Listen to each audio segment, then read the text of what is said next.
Hi, this is Tim Williams, Peninsula College Instruction and Reference Librarian. This brief video takes a look at plagiarism, both then and now. The video should also serve as a model for student research. I take the topic of plagiarism, gather some background information from the Oxford English Dictionary, locate an article in one of our databases, ProQuest Research Library, and also an ebook in our library catalog. And finally, I consider differences between plagiarism in the time of ancient Rome and plagiarism today. And I like to think of plagiarism today as an educational opportunity rather as something that we should merely punish. Alright, so definition of plagiarism according to OED, the Oxford English Dictionary. It's the action or practice of plagiarizing, well, yeah, the wrongful appropriation or purloining and publication as one's own of the ideas or the expression of the ideas of another. And plagiarism also refers to the actual purloined idea, design, passage, or work itself. Well, I wasn't quite done with the OED. I found the definition, but then I also saw in italics, I saw the etymology or the word origin for plagiarism, and it was really interesting. According to the OED, the word plagiarism as we use it today, as we know it today, comes from the Latin word plagiarius, which means one who abducts the child or slave of another, a kidnapper, a seducer. And on the same page as that definition of plagiarism, I found some other words that have the related Latin root. Plagium and plagiat refer to the act of kidnapping. Plagiary and plagiator refer to the kidnapper. And on the same page, it's an unrelated word, but I thought it was kind of funny, and it serves as a good transition to the next section of this tutorial. Plagios means fond of flogging. And that's interesting because the punishment for kidnapping, and again, kidnapping is the etymology of our current word, our contemporary sense of plagiarism. The punishment for kidnapping back in ancient Rome was much more serious than flogging, and we'll take a look at that. So the next step, after I gathered some background information, definitions, some etymologies, and related terms from the Oxford English Dictionary here in the Peninsula College Library, I went to, and we're going to go there now, I went to ProQuest, one of our databases here offered through the Peninsula College Library, and you can check out my YouTube channel and look at some of my videos on how to access and use ProQuest for student research. So I just entered the term ad bestias, and we'll talk a little bit more about what that is in a second. I did a search for ad bestias, and I found this article, Constantine and the Gladiators. So let's take a look at that.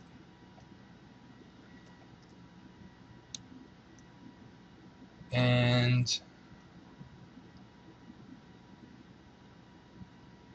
the author, David Potter, talks about kidnapping and some of the punishment. I'm going to zoom in a little bit here so hopefully you can follow along. Alright, so the author, David Potter, offers a section, quotes a section from the Codex Theodosianus. I'm sure I'm pronouncing that just perfectly. And in this, his translation of this excerpt, Potter looks at the kidnappers, and I'm just going to read the translation here. Kidnappers who inflict upon parents the deprivation of living children were previously sentenced to the mines and other well-known penalties. If anyone should now be charged with such a crime after he has been found guilty, if he is a slave or a freedman, he should be given to the beasts at the next munus, and that's exactly what damnatio ad bestias is. It's giving people to the beasts, giving the criminals to the beasts. It's a judgment of the beasts, or judgment by the beasts. A freeman, however, should be handed over to a gladiatorial ludus, so that before he can learn anything through which he can defend himself, he will perish by the sword. Okay, so this damnatio ad bestias was a pretty harsh sentence, and as I said before, it's much more severe punishment than merely flogging. What this was a spectacle for criminals who committed a host of crimes, including kidnapping of slaves or children. So it's a property theft, basically, is how it was viewed back then, either slaves or children. What it was seen as a property theft, and so that punishment was made a spectacle, probably as a deterrent for other people committing similar crimes. So, in short, the punishment for plagiarism, that is, kidnapping in the ancient Roman sense, was damnatio ad bestias, or judgment by wild beast. And again, the judgment was a spectacle that took place in the arenas where gladiators fought. And if you want more information on this, I actually did a Google search as well and found this on Google Books, this book called Spectacles of Death in Ancient Rome by Donald G. Kyle, published in 2001. And I found it on Google Books, and it only had sort of a preview or excerpts from it. And so I went to the library catalog and put in the title, and sure enough, we had it as an ebook. And so here you can see a picture of a North African terracotta depicting a condemned woman tied to a bull and being attacked by a leopard. And that's an example of this punishment that I described to you for kidnapping, among other crimes. Damnatio ad bestias, judgment by wild beast. So, faculty, I point this out to you to keep these punishments in mind as you decide the best course of action for instances of plagiarism in your classes. And students, I point this out to you to beware. Kidding aside, I do also point this out to underscore, I guess, the roots of plagiarism as something that's seen as criminal, something that we have punitive feelings about, and I think that we may even have a sense of the inherited spectacle and lust for punishment today, and that's something that I'd like to move past and encourage us to move past in this video. Alright, so let's talk about plagiarism today.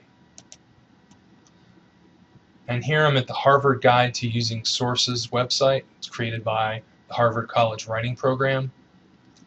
And the Harvard Writing Program defines plagiarism as drawing any idea or any language from someone else without adequately crediting that source in your paper or your work. It doesn't matter whether the source is a published author, another student, a website without clear authorship, a website that sells academic papers, or any other person. Taking credit for anyone else's work is stealing, and it is unacceptable in all academic situations, whether you do it intentionally or by accident. And so that's Harvard's definition of plagiarism. And again, we do share that root in property theft. And that is, in ancient Roman times, the property constituted or was comprised of the slaves or the children. And today we're talking about intellectual property that is being stolen and not attributed to the original source or author. But this leaves me wondering, what about plagiarism as an educational opportunity for instructors to talk to students about using other sources? Because sometimes the source is so well worded, information is provided, and it's so, we might think it's so perfect that how could we say it any other way? And how could we elaborate upon that? And the next source that I want to point out to you, Purdue University's online writing lab, their overview and contradictions, they take a really student-centered look at these issues of plagiarism, original thought, and learning. And so I want to talk briefly about these. So under the subsection Intellectual Challenges in American Academic Writing, Purdue Online Writing Lab says, there are some intellectual challenges that all students are faced with when writing.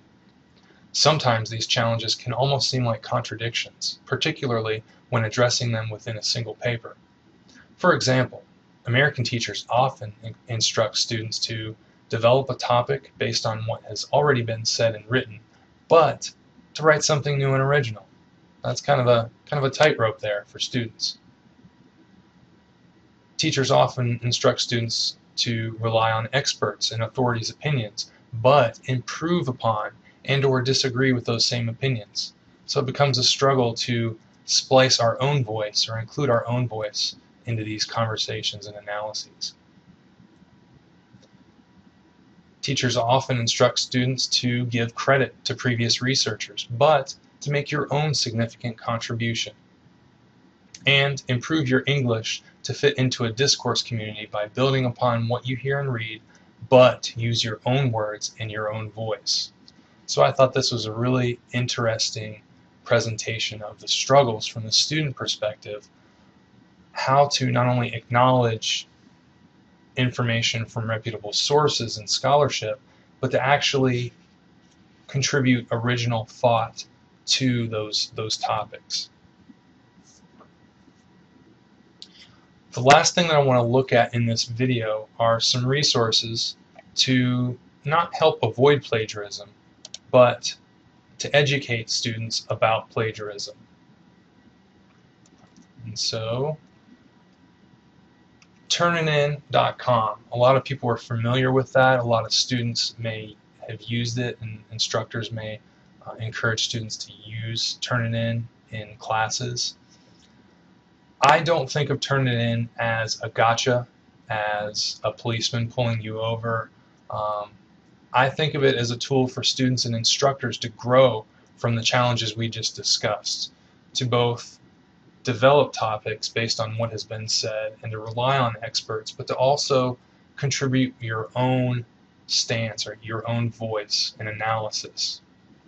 So Turnitin is a great tool to point out, hey, you need to add some more original thought here, rather than merely cutting and pasting and not attributing authorship to this particular passage or this particular quote. And if you want to access some great tutorials created by our own Mia Boster and Vicky Sievert, you can copy this link and go to SharePoint faculty, and faculty I imagine can embed this in Canvas and in Angel so that students can access it. So once you click on this link and sign into SharePoint, just scroll down to where it says 2011-2012 archived presentations, and right above that you should see links to the instructor and the student tutorials. And I'll scroll down here so you can see the references that I've consulted for this presentation. Thanks for your time. If you have any questions, feel free to call or come by the Peninsula College Library. I hope this was beneficial not only in terms of learning about plagiarism and some resources to help educate students about plagiarism, but it was also entertaining, and I hope it was also a helpful model for conducting student research. Identifying a topic, gathering background information, finding some search terms, coming up with some search terms, looking through the databases and the catalog to gather some reputable or reliable information, and then to incorporate that information in your own intellectual property. Thanks again for your time.